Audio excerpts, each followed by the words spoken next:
Saludos a la comunidad salvadoreña que vive en los Estados Unidos, México, Canadá, Guatemala, Honduras, Nicaragua, España, Italia, Suecia y Australia. Un saludo muy especial a los salvadoreños y salvadoreñas que seguimos en este país tratando de construir una sociedad más justa. Quiero mandar un saludo muy particular a los estudiantes de Sociología de la Escuela de Ciencias Sociales de la Universidad de El Salvador, particularmente a los estudiantes de Sociología de primer año y a los estudiantes de primer año también de la Escuela de Artes. Este día se inician las clases en la universidad, se inicia el ciclo 2 2019, así que un saludo muy especial a estos estudiantes. Quiero saludar también a toda la población de mexicanos que este día, miércoles 7 de agosto, están inaugurando sus fiestas patronales. Mexicanos es una ciudad muy importante en términos demográficos y en términos culturales también, así que un saludo muy especial a la población, a toda la población de mexicanos. En esta ocasión quiero abordar más bien un par de temas. Obviamente venimos de una semana de vacaciones, ha sido una semana relativamente tranquila en términos de lo que es la lógica de la coyuntura en El Salvador. Sin embargo, hay que tocar algunos aspectos o hay que señalar algunos aspectos que me parecen especialmente relevantes. En particular quiero tocar el asesinato de un vocalista de un grupo de rock que se dio en la ciudad de Sonsonate, ¿verdad? Porque ese asesinato en particular es una manifestación de lo que en sociología se conoce como la intolerancia social. Cuando estamos hablando de intolerancia, estamos hablando de una expresión concreta de un país que tiene problemas de seguridad ciudadana. La intolerancia social como una estructura mental que hace que broten determinados comportamientos, ya sean políticos, sociales, personales o culturales e incluso económicos. Entonces, en el marco de esa intolerancia es que se da el asesinato de este joven cantante de un grupo de rock, y eso es una señal que hay que tomar en consideración. Ese tipo de asesinatos, obviamente todos los asesinatos son lamentables, pero en el marco de lo que significó o de la motivación de este que estoy señalando, hay que ponerle especial atención porque ese es uno de los aspectos que nosotros como sociedad debemos subsanar. Definitivamente muchos de los problemas sociales tienen que ver no solo con intereses privados, intereses muy particulares de grupos o de personas, sino que estamos hablando de una situación en la cual cualquier tipo de diferencia o cualquier tipo de discrepancia que se pueda dar acaba en un asesinato como esos.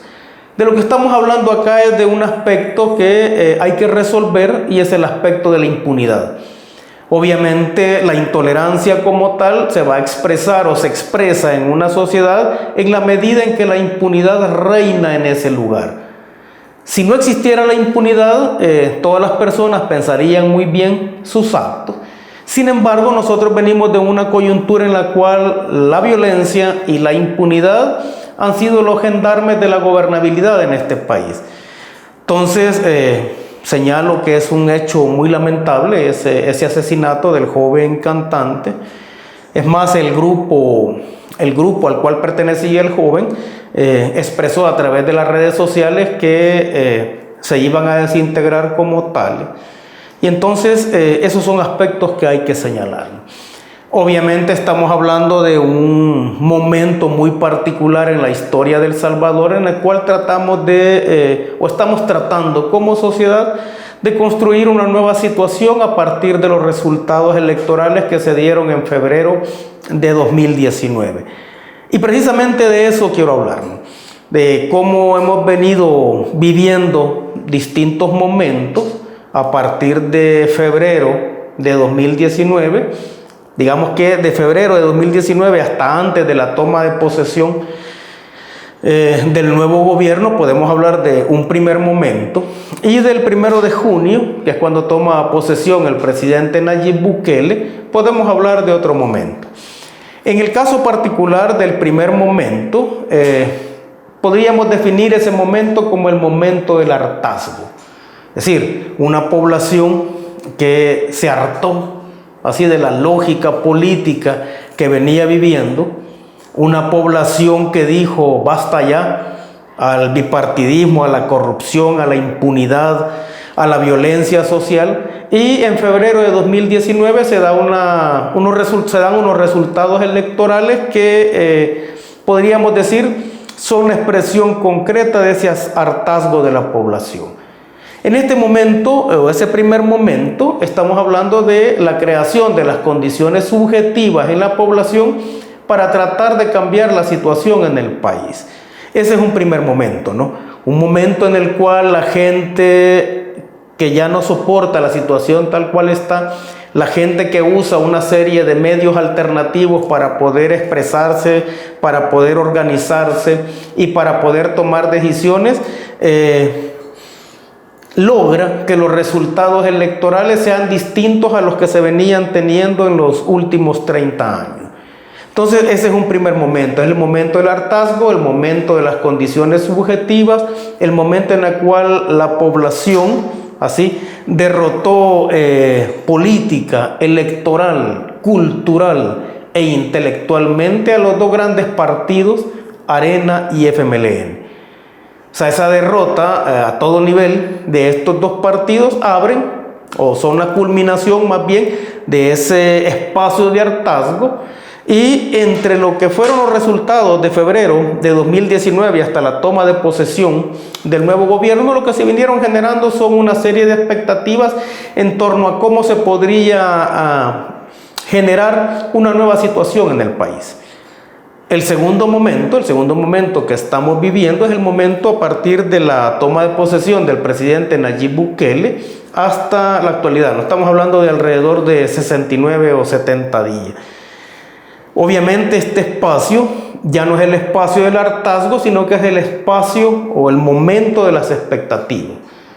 Y si estamos hablando de que hasta el momento han pasado alrededor de 70 días con una serie de proyectos que se están impulsando, obviamente acá ya no solo estamos hablando de condiciones subjetivas, sino que estamos hablando de cómo el nuevo gobierno y cómo la población se relacionan en un hecho concreto que es las políticas de gobierno.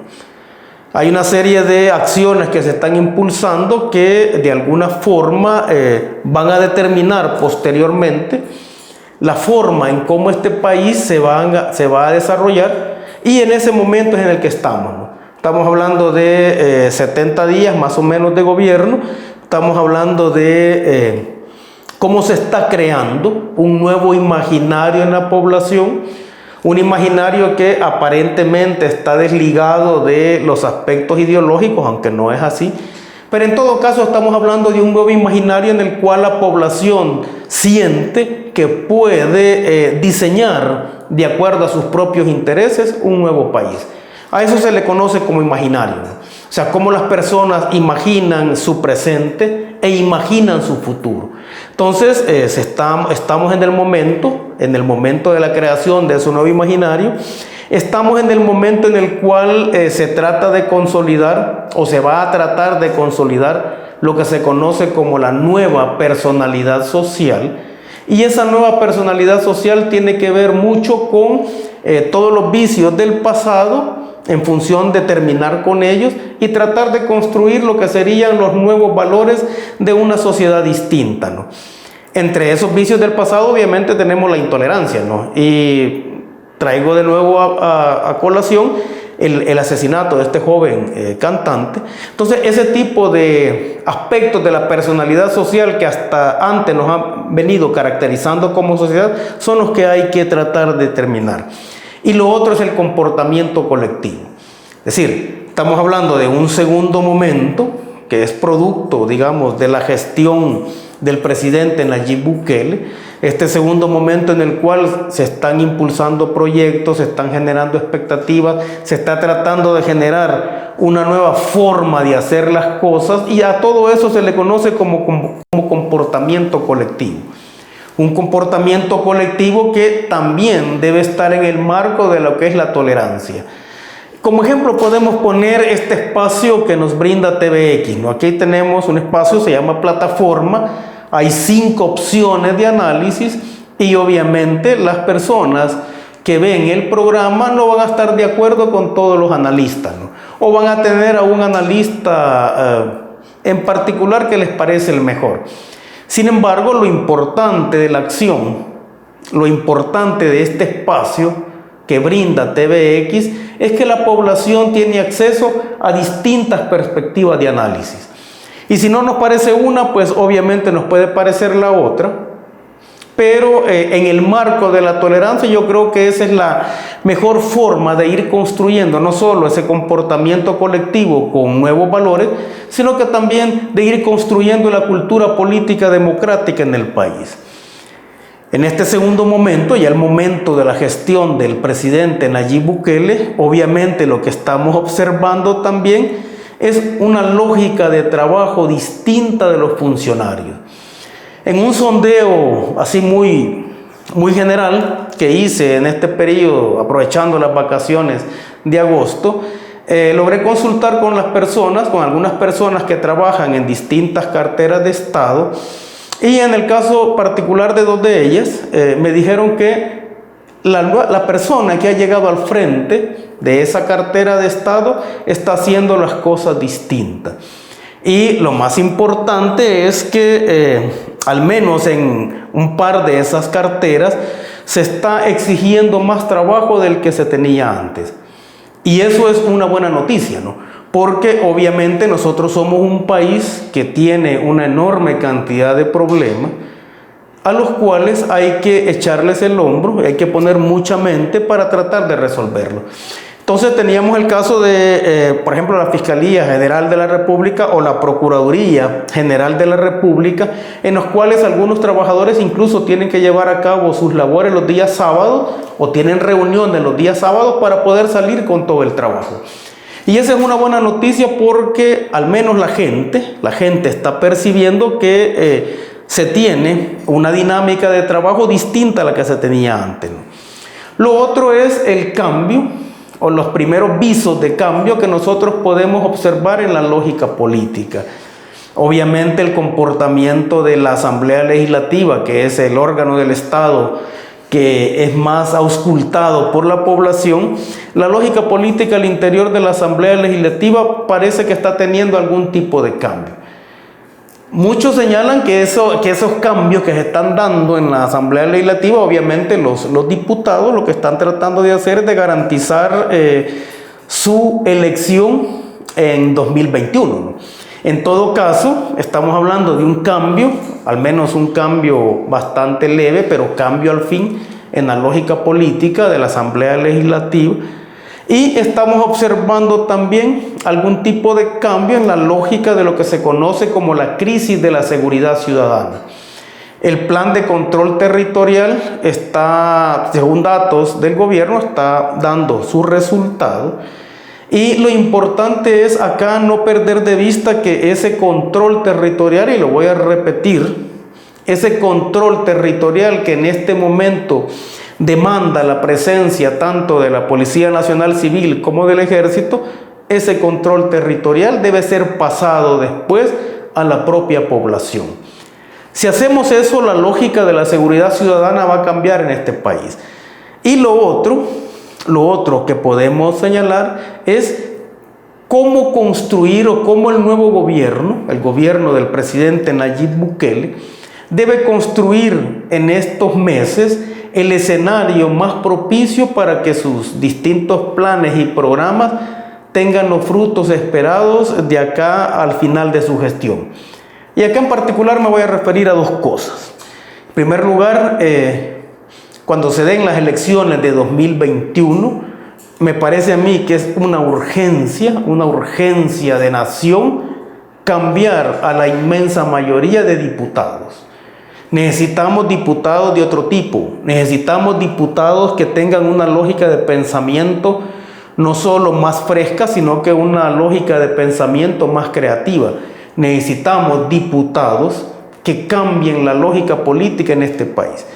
Y lo otro fundamental para que nosotros podamos hablar ya de que estamos construyendo un nuevo país es el cambio de la inmensa mayoría también de alcaldes en este país. Definitivamente si todos los alcaldes o la inmensa mayoría de alcaldes en este país cumplieran con su papel, las condiciones de vida de la población serían muy distintas. Entonces, si en el 2021 se da precisamente eso, ¿no?, de cambiar significativamente la conformación de la Asamblea Legislativa y se dan cambios muy importantes en las alcaldías, al menos en las alcaldías más grandes de este país, creo que el resultado o el producto de los distintos planes de gobierno se van a ver mucho mejor. Obviamente aquí estamos hablando de cambiar una lógica, que eso se dice fácil, cambiar la lógica política o cambiar la lógica de la democracia, eso se dice fácil. Sin embargo, estamos enfrentados a una situación que no es fácil de cambiar. Se dice fácil, pero no se cambia fácil. Y acá de lo que nos damos cuenta es de que cuando uno pretende hacer cualquier tipo de cambio, siempre se tiene que topar con lo que se conoce como las preguntas de rigor. ¿Y cuál es la pregunta de rigor más importante en este momento? ¿Qué hacer y cómo hacer un nuevo país? Creo que todos estamos claros, o la mayoría de la población está clara de lo que no quiere, ¿no? O sea, no quiere un país que siga siendo sometido por la injusticia, no quiere un país que siga siendo sometido por la violencia, no quiere un país que siga siendo sometido por la corrupción. Eso lo tenemos claro, sabemos que no queremos eso. El punto es qué hacer y cómo hacer para que toda esa situación cambie. Esas son las preguntas de rigor que debe responder no solo el nuevo gobierno, sino que esas son las preguntas de rigor también que debe responder la teoría social en este país. Nosotros vivimos en una sociedad en la cual los problemas sociales están a la orden del día. Eso significa que las ciencias sociales en este país deben estar atentas, no solo para monitorear los hechos, sino que las ciencias sociales en este país también deben estar atentas para hacer la decodificación de la realidad a partir de quienes viven en lo concreto esa realidad. Y acá de lo que estamos hablando es de que tanto las ciencias sociales como el gobierno deben acercarse a la fuente de conocimiento principal. ¿Y cuál es esa fuente de conocimiento principal? Es el pueblo. El pueblo tiene claro, por ejemplo, qué es lo que no quiere. Y en muchas ocasiones también el pueblo tiene claro qué es lo que se debe hacer y cómo hacerlo. Entonces, la capacidad intelectual de las ciencias sociales y la capacidad intelectual y práctica de los gobiernos es decodificar o sistematizar esas inquietudes que tiene la población para salir de lo que no quiere y saber cómo llegar a lo que quiere. Ese es el punto o ese es el reto principal que tenemos en este momento. Obviamente la forma en cómo nosotros enfrentamos la realidad o la forma en cómo nosotros proponemos soluciones a esa realidad tiene que ver mucho con el mundo sociocultural en el cual estamos. No es lo mismo vivir en, qué sé yo, en la Escalón o en la San Benito o en la Santa Elena que vivir en la Campanera o vivir en Apopa o vivir en algún suburbio de Ciudad Delgado. No es lo mismo ganar el salario mínimo que ganar decenas de miles de dólares mensuales. Entonces, si eso no es lo mismo, esas condiciones de vida obviamente determinan la forma en cómo la gente piensa que se puede resolver la problemática del país. Lo importante, a pesar de esas diferencias, es que la gente ha recuperado de nuevo la capacidad de imaginar un nuevo país. Ese es el primer legado, digamos, que nosotros le podríamos dar al presidente Nayib Bukele, ¿no? El generar la capacidad de imaginar al pueblo. Probablemente, o algunos dicen que eso al final no va a tener los resultados esperados, pero en términos sociológicos lo importante es que el pueblo recuperó la capacidad de imaginar la sociedad que quiere construir. Entonces ahí estamos en un momento muy importante, porque no solo estamos pasando de saber que no queremos algo, y estamos pasando al momento en el cual vamos a saber qué es lo que debemos hacer y cómo debemos hacerlo. De nuevo, un saludo a la población de mexicanos que está a partir de ahora celebrando sus fiestas patronales, y un saludo a todos los salvadoreños que nos ven dentro y fuera del país.